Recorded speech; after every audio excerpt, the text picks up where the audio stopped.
বাক ও শ্রবণ প্রতিবন্ধী শাওন হারিয়ে গিয়েছিল গাইবান্ধা থেকে। কথা বলতে পারে না, শুনতেও পারে না। কে জানে কোথায় ছিল, কেমন ছিল, খেয়েছে কিনা, ঘুমিয়েছে কিনা। দিনের পর দিন, রাতের পর রাত হারিয়ে যাওয়া সন্তানের ফেরার অপেক্ষা নিয়ে কাঁদছিল পরিবারটি। এক পর্যায়ে আশার আলো যেন নিভে গিয়েছিল সুরুজ্জামানের পরিবারে। তখনই ঘটে অবাক করা ঘটনা। ছেলেটা নিজেও জানে না যে তার বাসা কোথায়। ফেসবুকের এক ভিডিওতেই বদলে যায় সব। হারিয়ে যাওয়া শাওনের পরিবারের এক সদস্য হঠাৎই ফেসবুকে দেখতে পান একটি ভিডিও, যেখানে চিরচেনা সেই শাওনের মুখ। সেই ভিডিও সূত্র ধরেই হারিয়ে যাওয়া শাওনকে খুঁজতে গাইবান্ধা থেকে মেহেরপুরে ছুটে আসেন পরিবার। মেহেরপুরে ওই যে ইউটিউব যিনি চালান, ওখানে যে সাক্ষাৎ করার পরে এই ইউটিউবের মাধ্যমে ওনারা মনে হয় আপনার খোঁজ খবর পেয়েছে। আমাদের এই পাড়ার লোককে সবাই ভালোবাসে। আমরাও সময়তে টাকা দিই, পয়সা দিই, পাউরুটি কিন দিই, বিস্কুট কিন দিই, পান খাইতে পান কিন দিই। বান্ডেল থাকলে প্রতি সেনমানিতে টাকা বাঁচবে। বিকাশ সেনমানি বান্ডেল কিনে জিতুন প্রতি লেনদেনে। এই পুরো ঘটনা নেপথ্যে ছিলেন দুই যুবক, রাজু ও রকি। মেহেরপুর সদর উপজেলার পিরোজপুর গ্রামের যুবক রাজু আহমেদ মূলত এই গল্পের নায়ক। রাস্তার পাশে দাঁড়িয়ে থাকা প্রতিবন্ধী শাওনকে দেখে চোখ ফিরিয়ে নেননি তিনি। বন্ধু রকিকে সঙ্গে করে শাওনের ভিডিও করেন তারা। পরে তা সামাজিক মাধ্যমে ছড়িয়ে দেন। সেই ভিডিওটি ভাইরাল হলেই একসময় তা চোখে পড়ে শাওনের পরিবারের। পাগলটাকে যখন আমি প্রথম পাই, রাস্তাতে ক্ষুধার্ত অবস্থায় পাই। ক্ষুধার্ত অবস্থায় আমি আসলে মানুষকে, ক্ষুধার্ত অবস্থায় আমার পয়সা করি নেই, তারপরে আমি ক্ষুধার্ত অবস্থায় মানুষকে দেখে খাওয়াই। সচল মানুষ কেন, অবশ্য অচল মানুষ।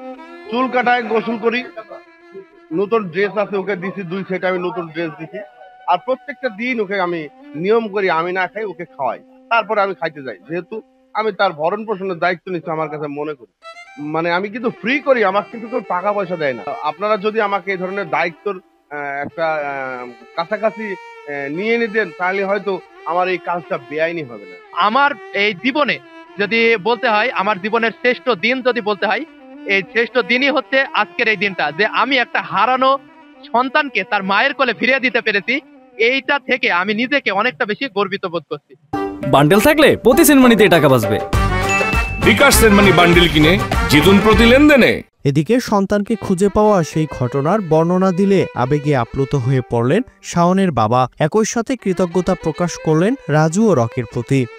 খুব আদরের ছেলে আমার, হারানোর পর তাই তো খুবই চিনতে, মানে এর কথা মনে উঠলে তিনি কান্না করে। আমার ছেলে কোটে গেল, বাই করি আনি, উঠি আনি। আমরা তো বহু জায়গায় খুঁজেছি, পাইনি। না পাওয়াতে পরে ফেসবুকে পায়া এখানে আসছি। 9 মাস থাকি যখন উঠতে করছি, পাই নাই, তখন মনে হয় এমন একটা মনে হইলেও মনে হয় তো আর পাওয়া যাবার নয়। এই যে 9 মাস ধরি নাই, এখন যে মনে করা আল্লাহ এখনো বাঁচিয়ে রাখছি, কেলায় মৃত্যু করছে, মানে এদের একটা কল্পনাও আছে। আসার পর আল্লাহর নাম নিয়ে শুনো বলে, যদি গেল রেজেকে থাকে তাহলে অবশ্যই আসবে, আর যদি না থাকে তেমনি। রকি ভাই তখন আমাদেরকে নাম্বার দেয়, ওই নাম্বার দিয়ে রকি ভাইয়ের সাথে যোগাযোগ করে তারপরে আমরা গতকাল সন্ধ্যায় এখান রওনা দিই গাইবান্ধা থেকে মেহেরপুরের উদ্দেশ্যে। আজকে সকালে আমরা মেহেরপুরে এসে তাকে পেয়ে আমরা খুবই আনন্দিত। শাওনের চোখে মুখে আজ যে হাসি, তা শুধুই এই মানবিক মানুষগুলোর জন্য। তাদের এই অসামান্য কাজে আবারও প্রমাণ হলো আজও কিছু মানুষ হৃদয়ে বয়ে বেড়ান ভালোবাসা, যা বিলিয়ে যান প্রতিনিয়ত।